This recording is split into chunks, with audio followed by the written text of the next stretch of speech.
I've lived in this neighborhood for over 20 years. It's quiet and peaceful.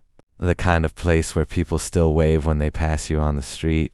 Most of us are retired or close to it, and we like things that way simple, predictable.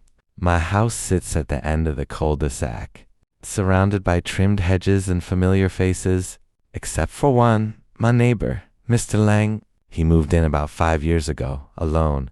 No family that anyone ever saw. A tall man, always dressed neatly. Too neatly, maybe. Even when mowing the lawn, he wore long sleeves and gloves. He never joined the neighborhood barbecues, never stayed for small talk. When someone asked what he did for a living, he'd smile politely and say, "Consultant." That was it. No one pressed. At first I thought he was just private, maybe widowed. But over time, things didn't add up. The lights in his house were always off. Yet I'd see faint glows in the middle of the night, sometimes flashes, like from a camera. He received packages almost daily, plain boxes with no labels. Once I saw one marked with strange symbols and a return, addressed from somewhere in Eastern Europe. My curiosity grew, but I never said anything. Who was I to pry? Then, one winter evening, the power went out during a storm. The whole street went dark except his house. His windows glowed faintly blue, like the light of a dozen computer screens. I decided to check on him. Maybe he had a generator. I crossed the wet street, flashlight in hand, and knocked. No answer. I was about to leave when I heard it. Voices inside. Not just one, too, speaking in a language I couldn't recognize.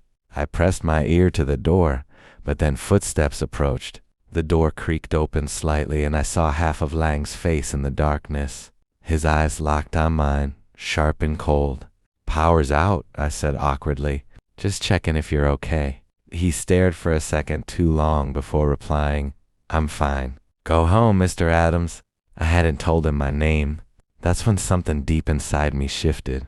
Maybe it was paranoia, maybe instinct, but I knew something wasn't right about my quiet, polite neighbor. And that was the night I decided to start watching him, just as closely as he'd been watching us. Over the next few weeks, I couldn't get Mr. Lang out of my mind.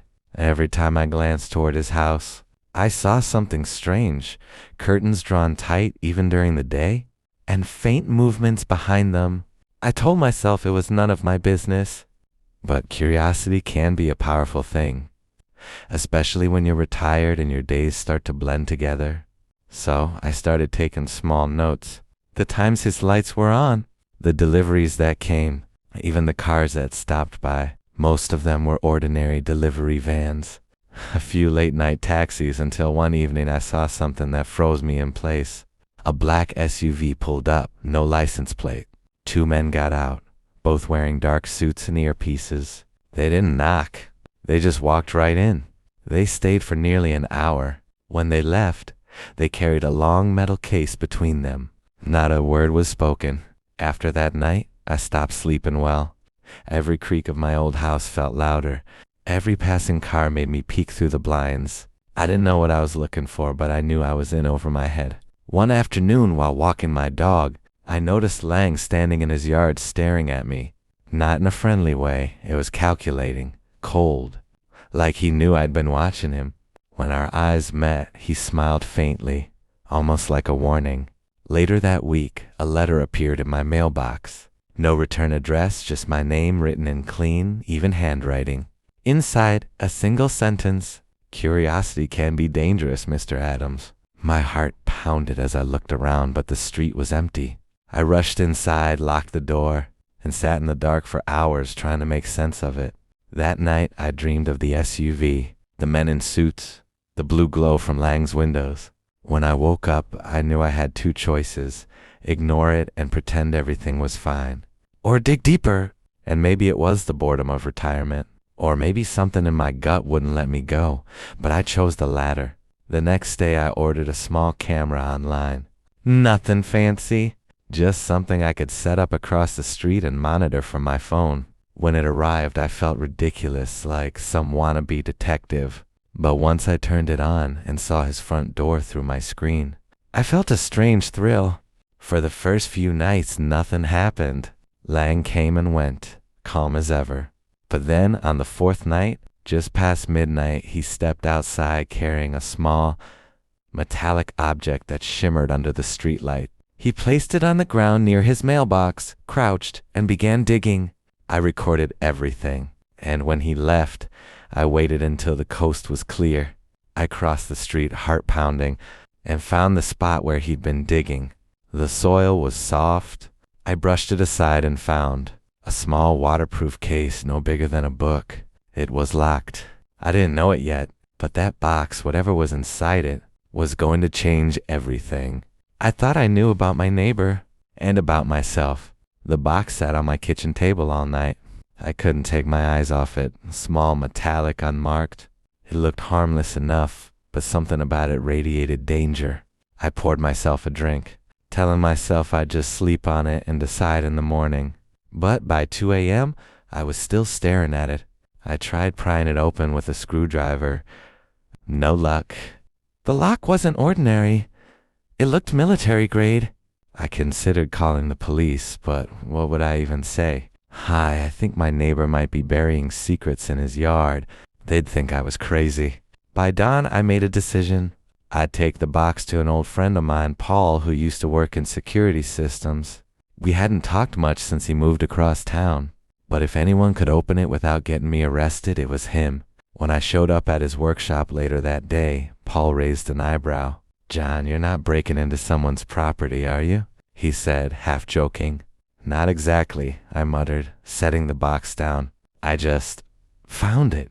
He studied it carefully, running his fingers over the smooth metal. "This isn't standard issue," he said quietly. "Looks custom, maybe old government tech. And you sure you want me to open this?" My stomach twisted, but I nodded. He worked on it for nearly an hour. Finally, with a faint click, the lock gave way. Inside was a small flash drive wrapped in cloth and a folded photograph. I picked up the photo first. It was old, slightly yellowed, a group of soldiers standing in front of a helicopter. My neighbor Lang was one of them, younger, wearing a uniform with no insignia. But it wasn't just the photo that chilled me. It was the background. A burned-out village, children standing in the rubble. Paul whistled softly. "That's not just any photo. That's from the Balkans. My D90s, maybe earlier. That's classified material." I turned the flash drive over in my hands. "You think it still works?" Paul connected it to his laptop. The screen flickered, then displayed a series of encrypted folders. When he finally opened one, a series of reports appeared. Mission logs, casualty lists, names of civilians, and one name that made me go cold. Adam's civilian casualty report. My name. I leaned forward, pulse racing. That's impossible. I wasn't even there. Paul frowned. "Maybe it's a different Adams. Or maybe—" He stopped mid-sentence, eyes widening. "John, look at this." He opened another file, a surveillance photo of my old house dated 10 years ago. And another. Photos of me at the grocery store, in my yard, even sitting in my living room. I stumbled back. "He's been watching me?" Paul's voice was low. "Not just watching, John. Tracking." I felt the room spin. My mind flashed to the letter, to Lang's knowing smile, to that black SUV. Everything suddenly fit together like pieces of a nightmare puzzle. I took the flash drive, stuffed it in my pocket, and drove home without saying a word. Every turn of the wheel felt heavier. Every shadow outside my car seemed alive. When I pulled into my driveway, I saw him again, Lang standing on his porch, watering his plants as if nothing had happened. Our eyes met, and he smiled. That smile haunted me for days. It wasn't friendly or casual, it was deliberate, as if he knew exactly what I had found. I couldn't sleep, couldn't eat.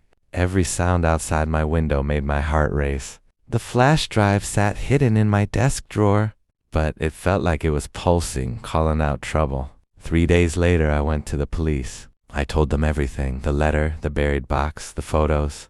The officer behind the desk, a young guy named Miller, listened with half interest. When I showed him the photo of the soldiers, his expression changed. "Where did you get this?" he asked. "I told you," I said. "It was buried in my neighbor's yard." He frowned. Sir, that man Lang, he used to work for intelligence. Retired years ago. You shouldn't have taken that box. My stomach dropped. So, what do? He hesitated. Nothing. I'll file a report, but if he's who I think he is, it's better if you stay out of it. That night I sat in the dark staring out my window at Lang's house. His lights were off. The world was quiet. I poured myself a drink, trying to drown the unease.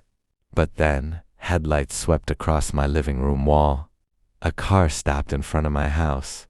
Black sedan, same one I had seen before. I moved to the window. 2 men stepped out, dressed in plain clothes, but everything about them screamed official. They walked up to my door and knocked, calm, methodical. I froze. My phone vibrated. An unknown number. Against my better judgment, I answered. A familiar voice spoke. John, this is Lang, let them in. I didn't move. What do you want from me? A pause. Then, you've seen something you shouldn't have. But it's not what you think. The knocking grew louder. Open the door, Mr. Adams, one of the men said. We just need to ask you a few questions. Every instinct told me to run. Instead, I slipped the flash drive into my jacket pocket, opened the back door, and quietly stepped into the cold night. I cut through my yard, hopped at the fence, and ran toward the woods behind the neighborhood. My heart pounded so loud I could barely hear my footsteps. Behind me, voices shouted. Flashlights cut through the darkness. I hid behind an old oak tree, gasping for breath. My phone buzzed again, another call from the same number. I silenced it. Then, a text appeared. You don't understand. You're on the list because of me. My hands trembled. I typed back, what list? No answer. For hours I stayed hidden, watching from a distance as cars came and went from Lang's house. Just before dawn, I returned home. My door was slightly open. Inside, everything looked untouched except my desk drawer. The flash drive was gone. On the table lay a note in neat handwriting. Stop digging. You're safer not knowing. I sank into the chair, staring at the message. Every rational part of me wanted to stop, to forget. But there was something deeper now. A pull I couldn't ignore. I needed to know why I was on that list, who put me there, and what Lang meant when he said because of me. The truth wasn't just dangerous anymore. It was personal. The next morning, I packed a small bag, a few clothes, cash, and my father's old revolver, the one he'd left me before he passed. I didn't know where I was going, but I knew I couldn't stay. Before leaving, I took one last look at Lang's house. Curtains drawn, no movement, just silence. I drove aimlessly for hours, heading north toward the state border. Every black car in my rearview mirror made me flinch. I stopped only for gas and coffee, staying off main roads whenever I could. By evening, I reached a small town near the mountains, the kind of place where nobody asked questions. I checked into a cheap roadside motel under a fake name. I needed to think, who was Lang really? And what could be so dangerous that men in suits were chasing me over a buried box? I remembered the flash drive, the files I'd copied before it was taken. I pulled out my laptop, heart racing, and opened the folder labeled Echo.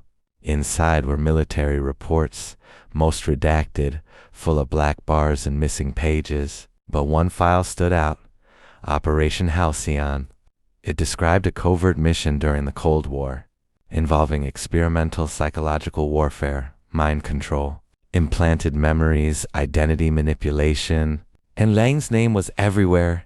He wasn't just a soldier, he was the architect. Then I saw another familiar name, my own. Subject 47, John Adams.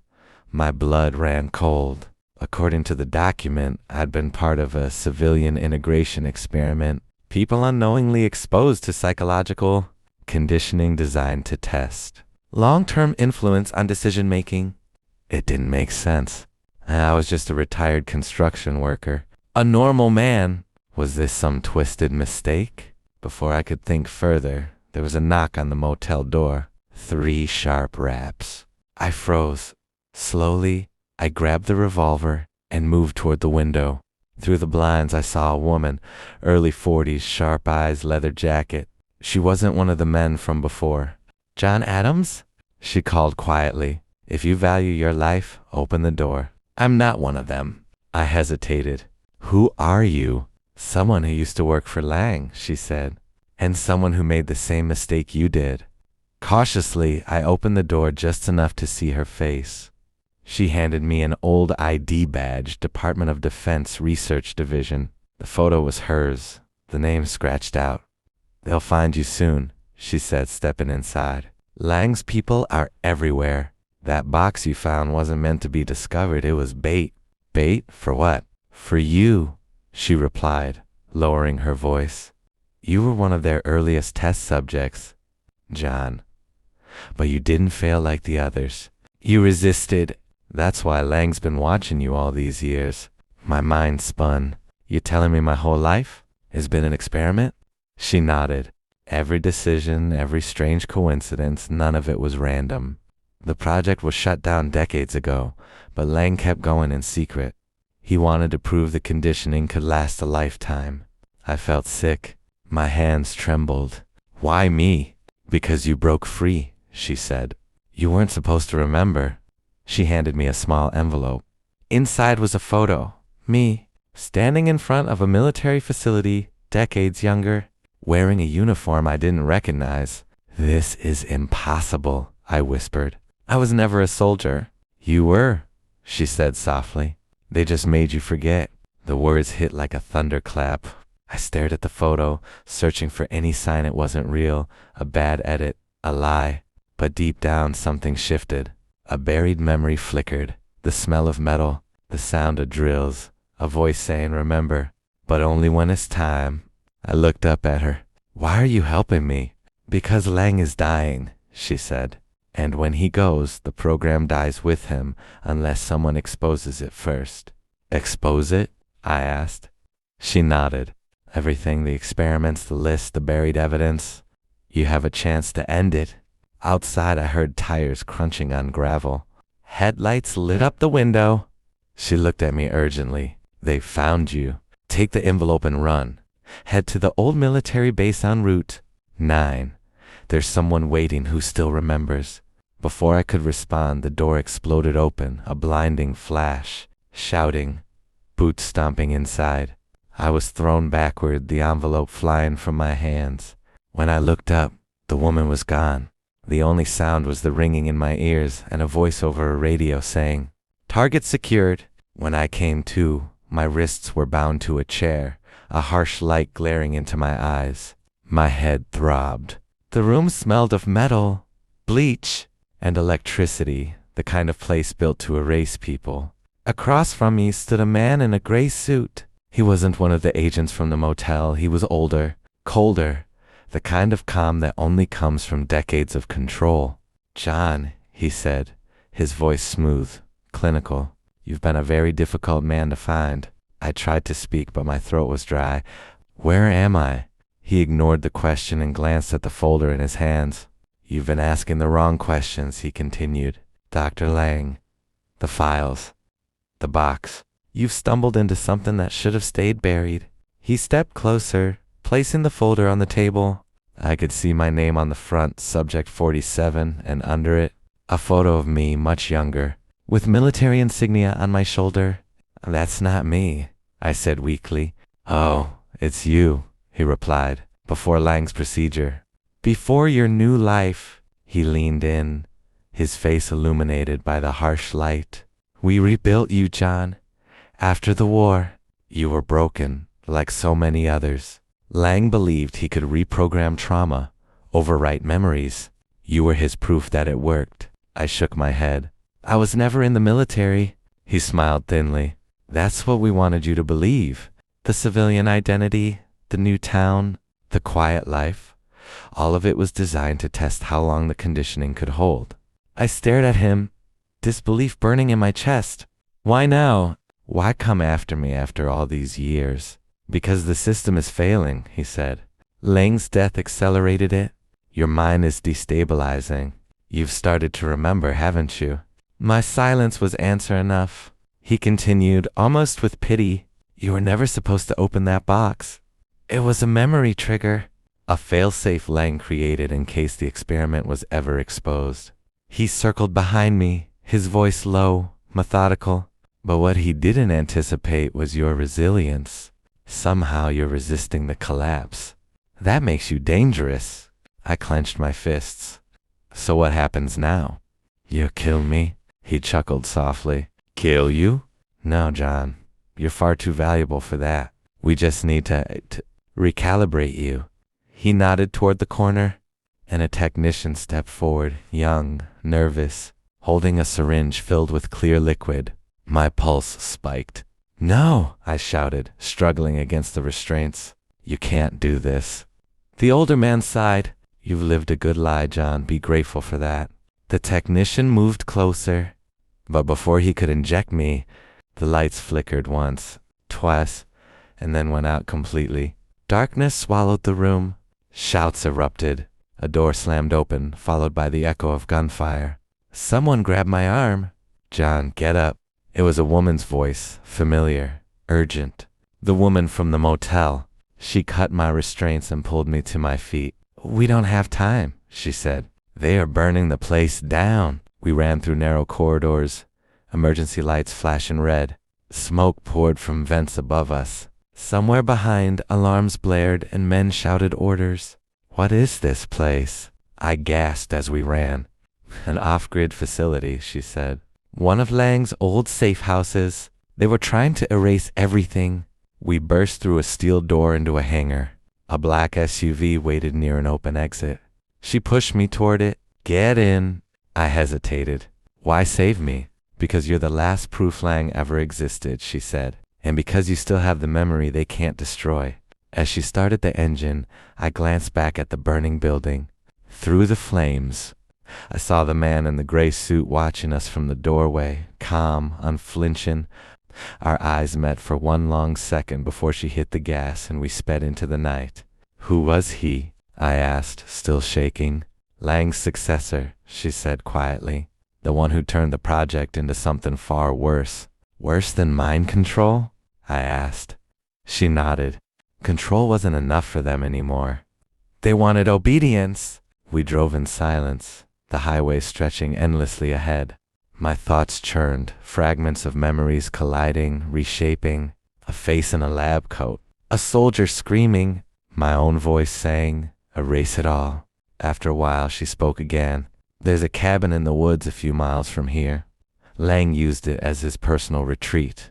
If we can reach it, there might be something left. His recordings. Maybe even the original data. And then what? I asked. Then she said, gripping the wheel, we show the world what they did to us. Outside, the horizon began to glow with the faintest light of dawn. The first I'd seen in what felt like years. But I couldn't shake the feeling that we were driving straight into the heart of something even darker. We reached the cabin just before sunrise. It was hidden deep in the forest, weathered wood, boarded windows, and ivy crawling up the sides like veins. The woman, her name was Claire. I finally learned to check the perimeter while I caught my breath. The air smelled of pine and smoke. My mind felt like a broken mirror, flashes of memories reflecting versions of myself I didn't recognize. Inside, the cabin was sparse but organized. Maps, notebooks, and old photos covered a table near the fireplace. A single phrase was scrawled across the wall in red marker. The mind remembers what the system cannot. Claire lit a lantern and began searching through a chest. Lang came here often, she said. He recorded everything. If his last data log survived, they'll explain what really happened to you. I ran my fingers over the maps, hundreds of pins, marking locations across the country. How many were there? I asked. Subjects? She paused. 50. You were one of the last. I swallowed hard. And the rest? She didn't answer, just gave me a look that said everything. After a few minutes, she found an old reel-to-reel tape recorder. Here, she said, handing it to me. The label on the tape read, Project ECHO Final Notes. She pressed play. The machine crackled to life, and Lang's voice filled the room, calm, weary, desperate, greater than, if you're hearing this, it means I failed. The program has been compromised. The board intends to repurpose it for military application, full behavioral rewrite. Long-term obedience conditioning. I tried to shut it down, but they silenced me. The only remaining hope lies with Subject 47. His resistance to the code proves the human mind cannot be fully erased. If he survives, he must know the truth. There was a long pause on the tape, then a faint sound of knocking, shouting in the background, and Lang's final words. They're here. Burn everything. Memory is freedom. The tape ended abruptly. Claire looked at me. You're Subject 47, John, the one who broke free. I sank into the chair, my pulse hammering in my ears.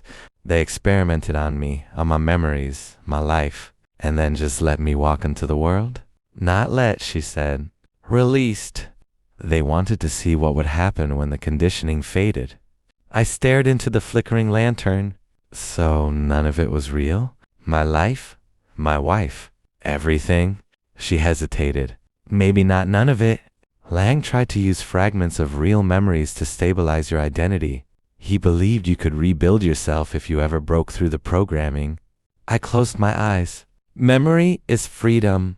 The words echoed in my skull. What if he was right? I said finally. What if I can find who I really was before all this? Claire smiled faintly. Then we need to stay alive long enough to try. Before I could respond, a distant thud shook the cabin. The lantern flickered. Another thud followed, closer this time. She froze. They found us. The sound of rotors grew louder outside. A helicopter cutting through the trees. Grab the tape, she said. We can't let them take it. We darted toward the back exit, but headlights suddenly flared through the windows. Shadows moved. 3, maybe 4 men in tactical gear. Back door, she shouted, pulling me toward a hidden trap door under the rug.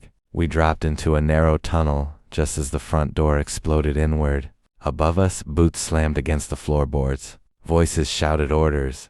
We crawled through the darkness, the tunnel twisting and descending into the earth. How far does this go? I whispered.